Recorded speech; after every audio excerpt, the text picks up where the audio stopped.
యోబు గ్రంథము 8వ అధ్యాయము 6వ వచనము. ఆయన నీ యందు శ్రద్ధ నిలిపి నీ నీతికి తగినట్టుగా నీ నివాస స్థలమును వర్ధిల్ల చేయును. ప్రిలరా, దేవుని వాగ్దాన వాక్యము.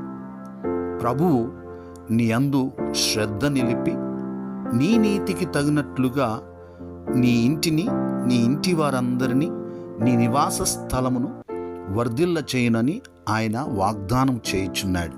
కాబట్టి యేసు రక్తంలో కడగబడిన వారమై నీతిని ఆధారం చేసుకుని తగినట్టుగా మనము నడిచిన ఎడల మనము తప్పక వర్ధిల్లుదము. ప్రార్థన. పరిశుద్ధుడా యేసయ్యా, మీకు వందనాలు అయ్యా. మా మీద మీరు శ్రద్ధ నిలిపి మా నీతికి తగినట్లుగా మా నివాస స్థలమును వర్ధిల్ల చేస్తానని మీరు వాగ్దానము చేసి ఉన్నారు. మీకు వందనాలు, స్తోత్రాలు. మమ్మల్ని మీ చేతులకు సమర్పించుకుంటున్నాం. ఈ వాగ్దాన వాక్యం విని ప్రార్థనలో ఏకీభవించిన ప్రతి ఒక్కరిని, వారి కుటుంబాలను మీరు వర్ధిల్ల చేయండి. ప్రభువా, అందరినీ మీరు ఆశీర్వదించండి. వారి ఉద్యోగంలో, వారి పనుల్లో, వారి వ్యాపారాలలో, సమస్తములో ప్రభువా వారిని వర్ధిల్ల చేయండి. మీరే మహిమ పొందండి. యేసు నామములో ప్రార్థిస్తున్నాము తండ్రి.